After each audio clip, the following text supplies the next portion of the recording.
고린도전서 10장 1절에서 읽겠습니다. 형제들아, 나는 너희가 알지 못하기를 원하지 아니하노니 우리 조상들이 다 구름 아래 있고 바다 가운데로 지나며 모세에게 속하여 다 구름과 바다에서 세례를 받고 다 같은 신령한 음식을 먹으며 다 같은 신령한 음료를 마셨으니 이는 그들을 따르는 신령한 반석으로부터 마셨음에 그 반석은 곧 그리스도시니라. 출애굽기 13장과 14장에 있는 말씀을 좀 보도록 하시겠습니다. 구약 출애굽기 13장 17절에서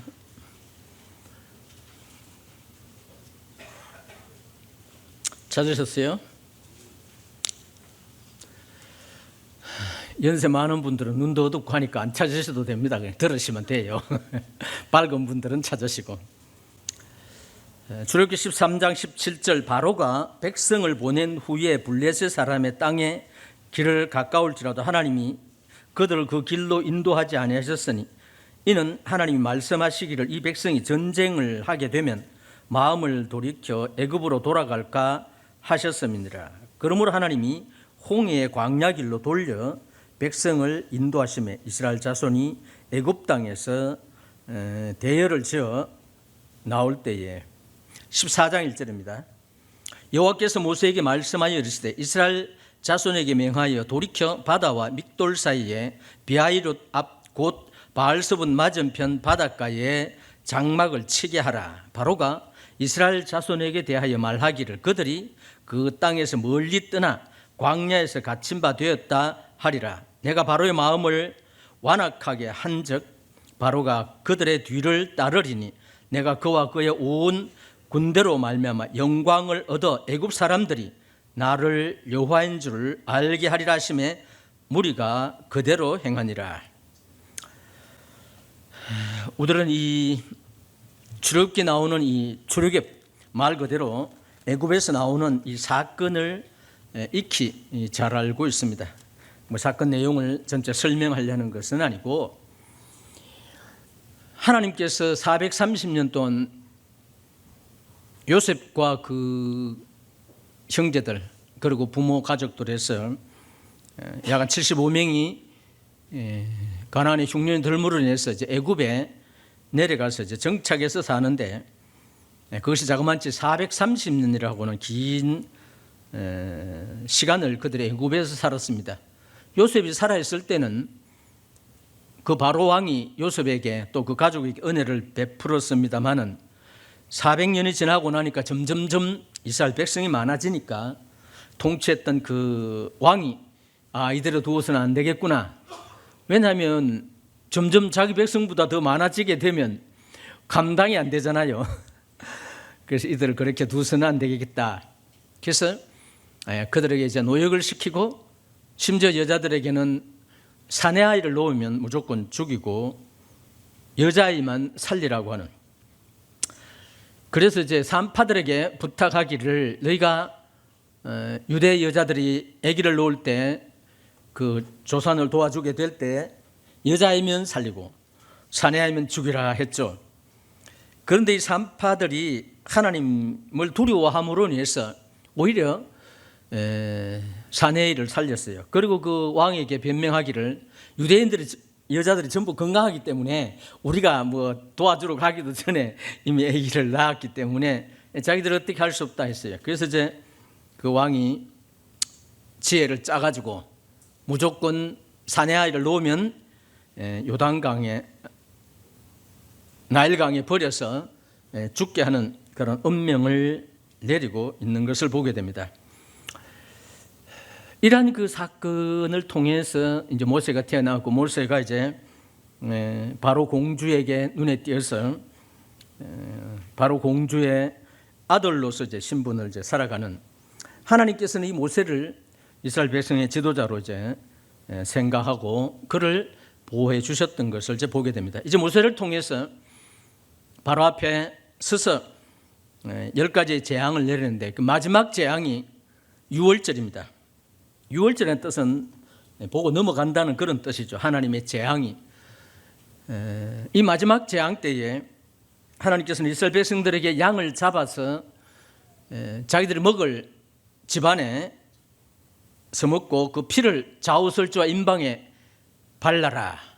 그리고 그 밤에 6월 14일 밤에 애굽 전역에 하나님의 사자들이 돌아다니면서 문 임방과 좌우설주에 양의 피를 뿌리지 않는 집에 들어가서 그 신분이 왕자든 맷돌을 가는 여인이든 그 장남을 무조건 다 죽이라 명했습니다.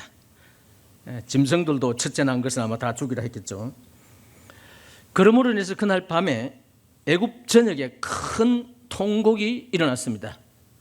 예나 지금이나 장남에 대해서 특별히 우리 봉건적인 사상을 가지고 계신 우리 선도들은, 우리들의 부모들은 장남에 대해서 특별한 애정을 가지고 있었습니다. 상속 지분도 최근에 와서 변했습니다마는 장남에게 무조건 그 재산의 절반을 주게 돼가 있어요.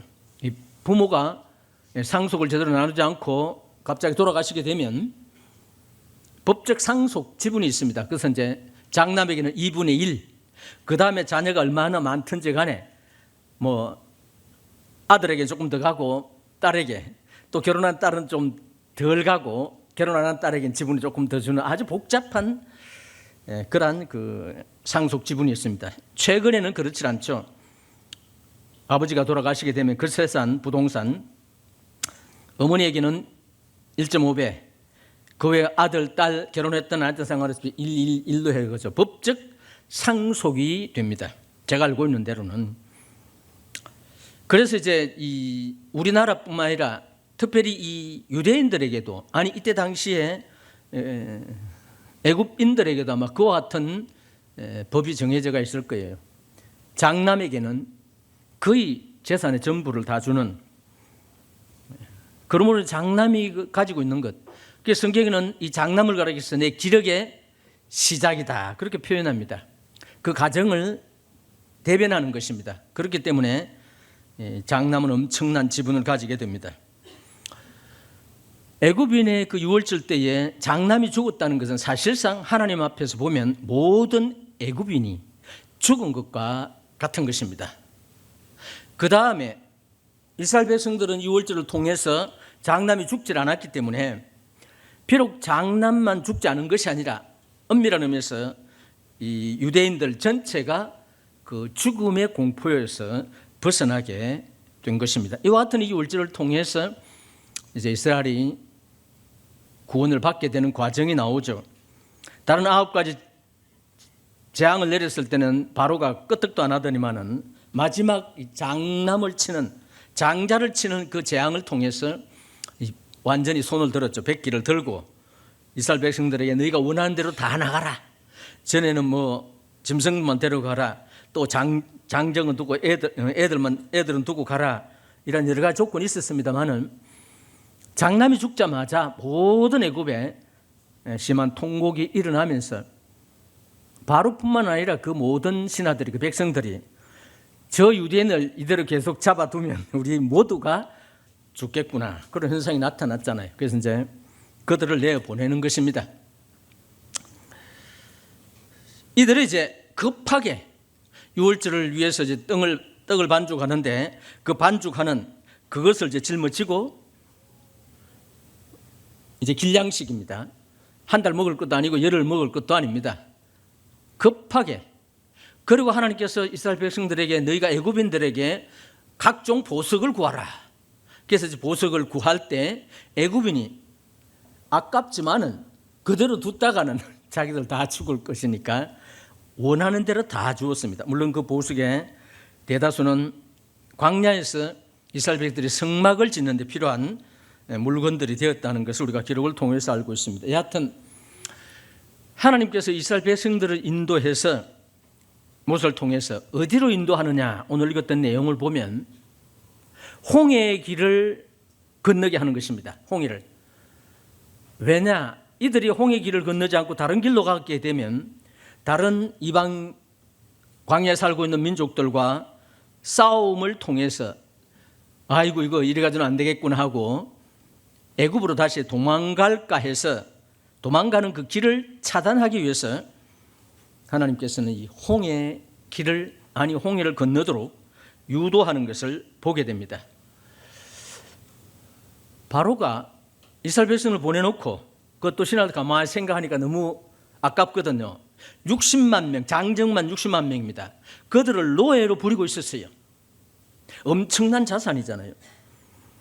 한꺼번에 쭉 빠져나가니까 장남 죽었던 건 생각 안 하고 이거 이래서는 안 되겠다, 다시 잡아와야 되겠다 하고 육백성 병거와 애굽에 있는 수많은 군사들을 거느리고 이제 유대인들을 잡으러 옵니다. 하나님께서는 묘하게 이 유대인으로 하여금 앞에는 바다요, 양옆에는 이 깎아지른 절벽이고 뒤에는 애굽인이, 그것도 바로가 직접 병거를 몰고 이제 유대인을 잡으러 달려오고 있습니다. 광야 길이니까 막 흙먼지를 일으키면서 급하게 달려오고 있습니다. 이것을 바라본 유대인들이 어떻게 했어요? 모세를 또 원망하죠. 왜 우리로 하여금 애굽에 매장지가 없어서 이곳에 와서 죽게 하느냐, 불평을 늘어놓고 있는 사실을 보게 됩니다. 14장 전장을 보게 되면 그러한 그 이스라엘 백성들의 일단의 마음도 나오고 있고, 또 하나님께서는 모세를 통해서 너희가 오늘 잠잠히 하나님께서 너희를 구원하는 구원을 보라. 13절 14절에 보면 나오죠. 하나님이 너를 위해서 구원하신다. 유월절을 통해서 구원했지만은 앞에 놓이는 홍해를 통해서 이제는 완전히 유대인과 이 애굽인을 이 바로의 그 소나기에서부터 죽음의 공포에서, 노예의 공포에서 해방시키는 그러한 역사적인 사건을 이루게 되는 것을 보게 됩니다.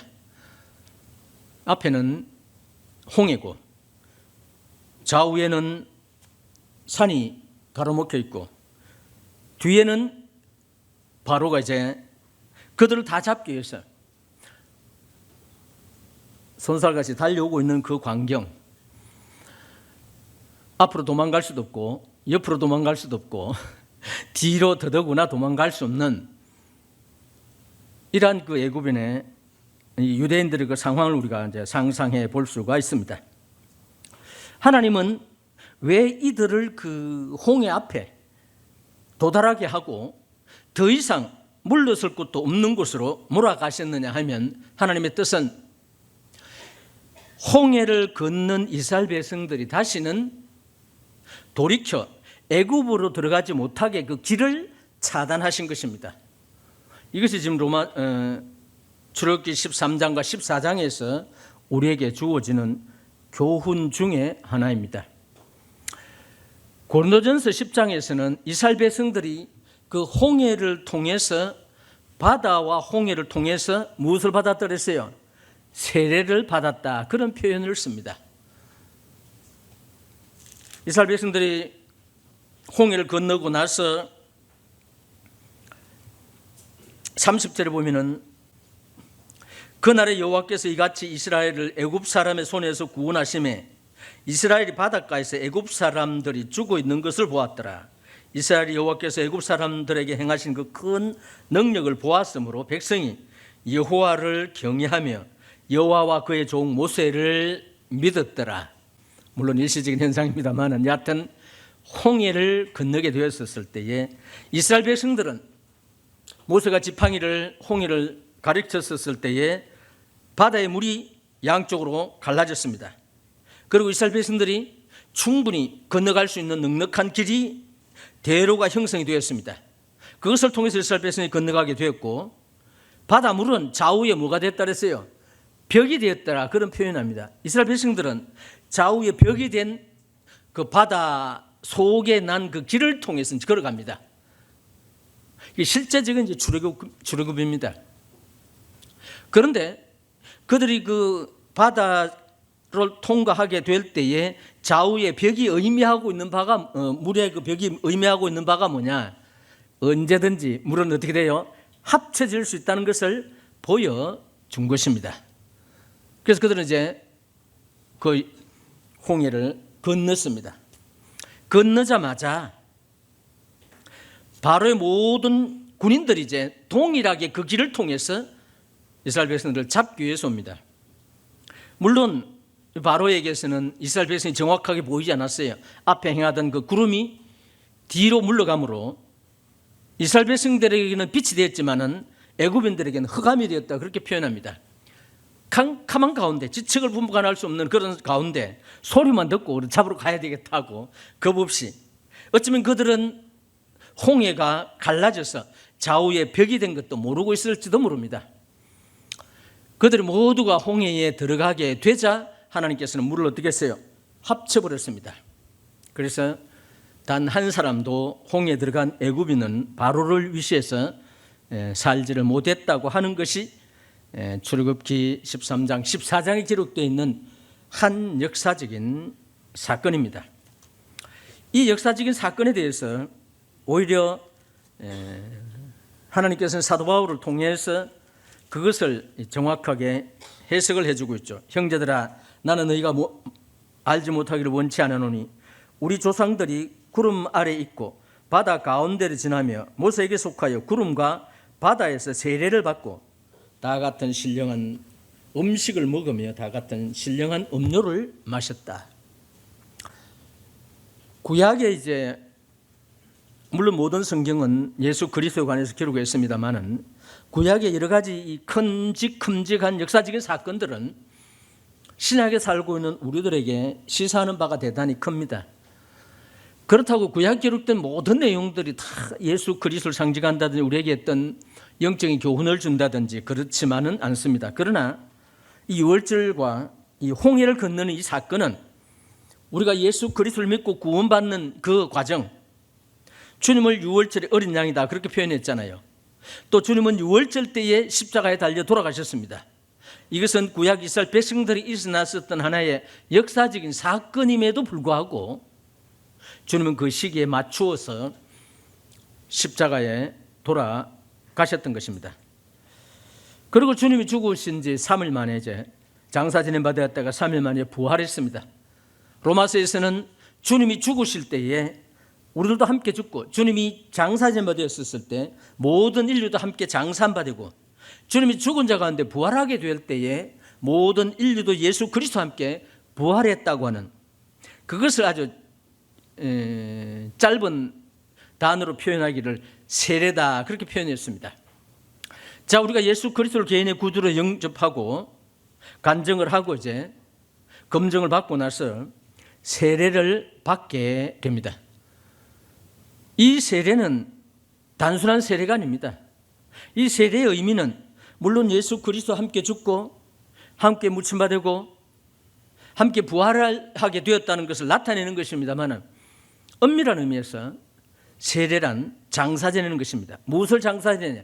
우리의 옛사람, 우리의 신분이 침례를 받기 이전에는 세상에 속한 사람입니다.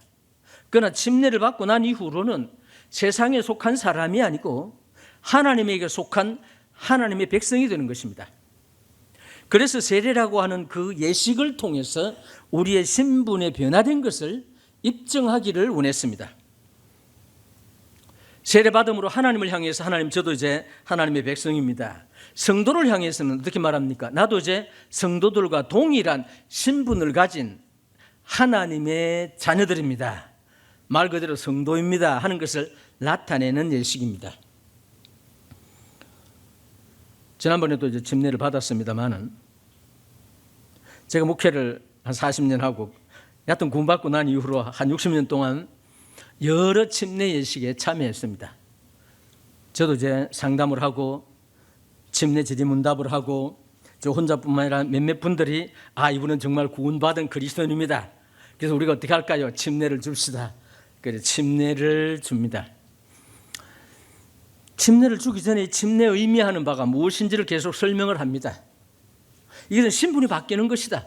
하나님의 자녀가 되는 것이다. 이제 세상에 속한 사람이 아니다. 주를 위해서 살겠다고 하는 그 고백이 포함되어 있다고 하는 것을 역설을 합니다. 그래도 침례를 받겠느냐 물으면 다 침례를 받겠다고 합니다. 그래서 일례 행사같이 침례를 줍니다. 근데 여기 문제가 생겼어요. 옛날에 서면에 있을 때 송정 그 바다에 가서 침례를 행했는데 그중에 어떤 한 분은 침례 받던 그 주가 마지막 나오는 주더라고요. 아주 생생하게 기억합니다. 이거는 교회를 그만 나오게 하는 게 아닌데 이제 시작인데 그날로 졸업을 하시더라고. 이름은 기억하지 못하는데 정확하게 그분이 침례를 받고 그 다음 주부터 나오지 않습니다. 이건 침례의 의미가 없는 겁니다. 침례받은 그리스도인은 구원받기 이전의 상태로 결코 돌아갈 수 없다고 하는 것을 보여주기 위해서 이스라엘 백성으로 하여금 홍해를 건너게 하셨던 것입니다. 자, 이후로 이스라엘 역사를 보면 홍해를 건넌 이스라엘 백성들이 홍해 자기들이 건너왔던 조상들이 건너왔던 그 길로 애굽에 내려간 사람이 있어요, 없어요? 없습니다. 왜? 그 길은 없어졌기 때문입니다. 물로 덮여졌어요. 배를 타고 건너간다, 그건 의미가 없고 다시는 애굽으로 들어가지 못하게 그 길을 막아버렸던 것입니다. 이것이 바로 우리가 받는 침례와 같은 거예요. 침례는 장사 지내는 예식이에요. 옛사람이 죽었기 때문에 장사 지냈습니다. 얼마 전에 우리 장례식에 참여했습니다마는 죽어서 장사 지내면 다시는 그 사람은 옛사람으로 죽은 그 몸이 살아나지는 않습니다. 물론 주님 오실 때는 제외하고. 그래서 주님께서 이스라엘 백성으로 하여금 이 홍해를 건너게 하시면서 또 우리에게 던져주는 귀한 교훈이 뭐냐? 다시는 돌아가지 못한다. 그 길을 막아놨어요. 믿음의 생활이란 나는 언제든 세상으로 돌아갈 수 있다고 생각을 하게 되면 돌아가게 돼 있어요. 그러나 저는 구원받고 난 이후로 현재까지 나는 세상으로 돌아갈 수 있느냐? 나는 못 돌아간다. 왜? 그 길이 막혀 있기 때문입니다. 죽음을 통과해 나왔기 때문에 다시 내가 그 죽음을 통과해서 저 세상으로 갈 수 없다는 것입니다. 더 중요한 것은 저 세상에는 나에게 돌아갈 분깃이 전혀 없다는 것입니다. 심지어 왕들을 다스리게 됐을 때 이스라엘 백성들을 사울 그 다음에 다윗으로부터 시작해서 하나님께서 신명기 17장 16절에 애굽에는 좋은 말들이 있기 때문에 왕이 전쟁을 준비하기 위해서 또 왕이 타기 위해서든지 간에 애굽으로 내려가기 애굽 말을 구하기 위해서 결코 애굽으로 내려가서는 안 된다고 엄명을 하고 있습니다. 그리고 신명기 28장 68절에 보면은 혹시 이스라엘인이 애굽의 도움을 받으려 내려가게 되면 노예로 팔리게 된다. 이게 신명기 28장 68절에 있어요. 그 어떤 경우도 유대인들에게 있어서 이제 애굽은 그들의 분깃이 없고 돌아갈 수도 없고 돌아갈 수도 없어요. 이스라엘 백성들이 그 로마 황제 디터스에 의해서 AD 70년경에 예루살렘이 완전히 함락되고 난 이후로 이스라엘 백성이 전 세계에 흩어졌습니다. 그들의 신분이 거의 대다수가 노예로 팔리게 됐어요. 그런데 노예 시장에 유대인들을 내어놓으면 잘 안 팔린답니다. 왜냐하면 안식일만 되면 노예일지라도 아무것도 안 한답니다. 역사에 기록되어 있어요. 그러니까 노예로 산 사람이 비싼 값을 주고 샀는데 1년 365일 하루도 안 쉬고 부리 먹기 위해서 샀는데 일 안 한다는 거예요. 그래서 노예의 가치가 상당히 떨어졌다는 그런 이야기도 있습니다. 이스라엘 백성에게 그러했다면 오늘 우리들은 어떠하냐? 자, 나는 얼마든지 세상으로 내려갈 수 있다 하면 내려가게 되어 있어요. 그러나 나는 결코 세상으로 다시 돌아가서 믿음을 저버린 가운데 삶을 살 수 없다고 여러분들이 믿으신다면 그대로 되는 거예요. 믿음은 우리가 바라는 대로 되는 거예요. 이 말씀에 동의가 됩니까? 뭐 별로 안 되는가 보네요. 돌아가는 길이 차단됐습니다. 죽음을 통과했어요. 세례를 받았어요. 이스라엘 백성의 홍해를 걷는 것과 꼭 같습니다. 그들은 다시는 그들이 건너왔던 홍해 길로 애굽으로 갈 수가 없었어요. 그것을 원천적으로 봉사하기 위해서 하나님께서 그 지역을 선택하셨던 것입니다. 그것을 이제 고린도전서 10장에서는 구름과 바다를 통해 세례를 받았다. 우리가 받은 세례와 같은 거예요. 우리가 침례 받았지 않습니까? 침례의 시간, 다시 말해서 내가 죽었다는 것을, 죽었기 때문에 장사 지낸다고 하는 것, 물에 잠길 때는 우리의 옛사람을 장사 지내는 겁니다. 그리고 물에서 올라올 때 나는 새로운 신분으로, 새로운 생명으로. 그것을 가리켜서 고린도전서 5장 17절에 건적 누구든지 그리스도 안에 있으면 새로운 피조물이라. 이전 것은 지나갔으니 보라 새 것이 되었다. 다시는 뒤를 돌아볼 수도 없고 옛생활로 갈 수 없다고 하는 의미입니다. 빌립보서 3장에 있는 말씀을 좀 보시겠습니다.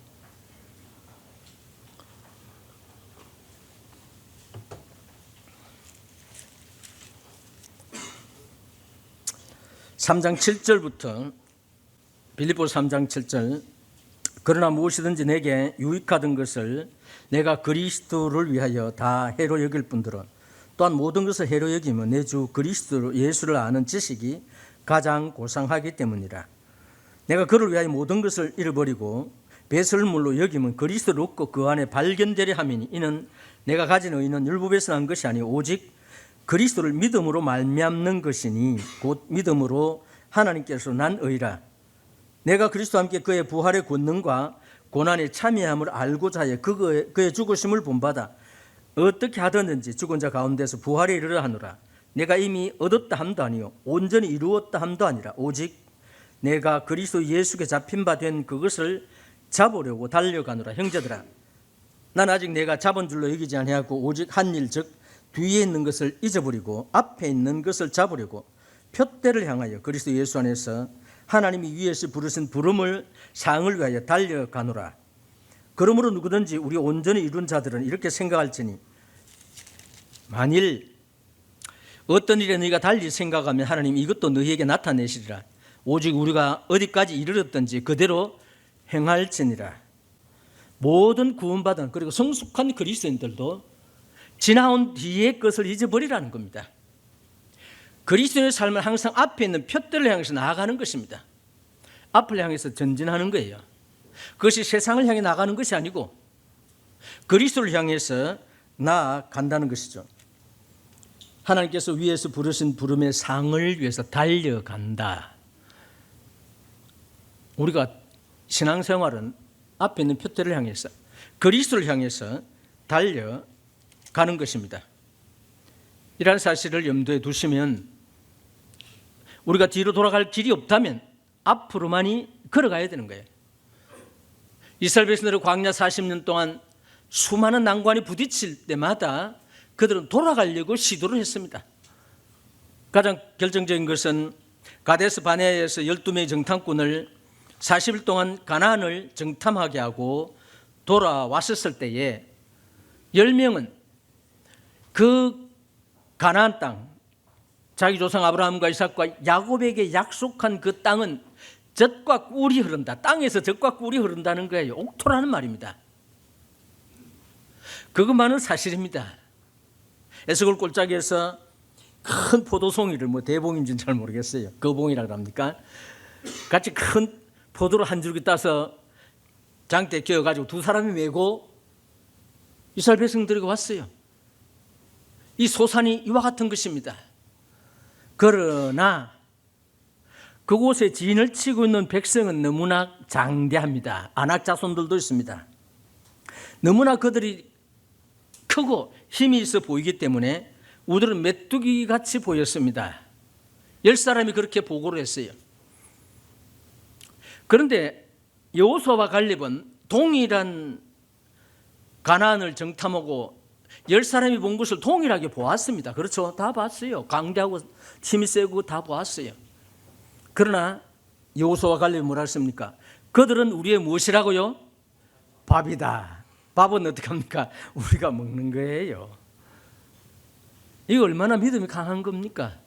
그들이 강한 건 사실이다 이거죠. 그러나 하나님이 우리와 함께 하시면 우리가 능히 정복할 수 있다고 말했던 것입니다.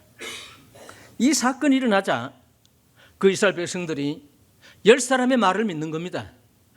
민주주의는 다수결 원칙인 줄 몰라도 그렇잖아요. 2사람만 우리 정복할 수 있습니다. 10사람이 불가능합니다 라고 말하면 누구 말을 믿겠어요? 10사람의 말을 믿게 돼가 있습니다. 그래서 그들이 지도자를 세워가지고 돌아가자. 어디로? 애굽으로 돌아가자는 거예요. 시도를 했어요.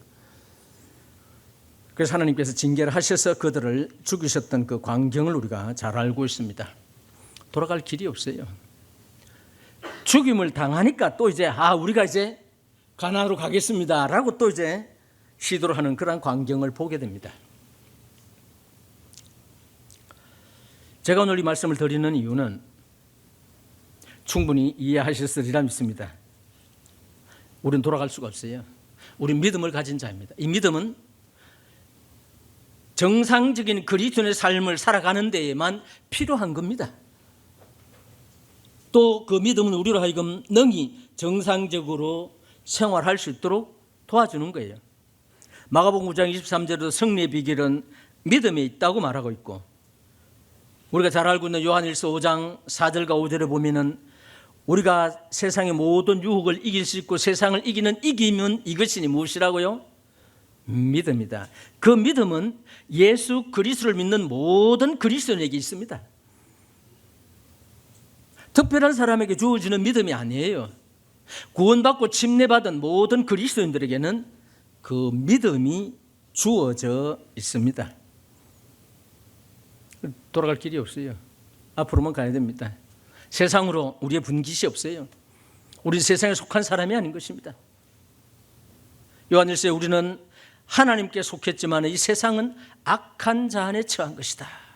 엄밀한 의미에서 이 세상에 속한 모든 권세, 이 모든 것들도 하나님에게 속한 건 아니에요. 사단에게 속한 것입니다.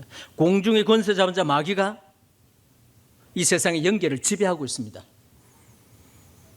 우리가 그 지배를 받지 않으려면 믿음 안에 거하면 가능해지는 것입니다. 다시 말씀드리면 우리는 모두가 믿음을 가지고 있어요. 우리 모두는 승리할 수 있다는 것입니다. 우리 모두는 이전의 생활로 결코 돌아갈 수 없다고 하는 사실을 염두에 두시기를 바랍니다. 최근에 구원받고 침례받은 분 중에 한 분도 잘 나오지 않고 있어요. 어제는 연락했더니 연락도 안 되더라고요. 참 이런 이야기를 듣게 될 때마다 이제 이후로는 구원받고 침례받기까지 철저하게 좀 검증할 필요가 있겠다. 어떤 교회에서는 3개월 동안 집중적으로 구원받은 간증한 분들에게 새로운 삶에 대해서 교육을 시킨다고 하는 이야기를 듣게 되었을 때에 우리 교회도 좀 그러한 과정이 좀 필요하지 않겠느냐 하는 생각을 가지게 되었습니다. 오늘 메시지는 여기서 줄이게 됩니다.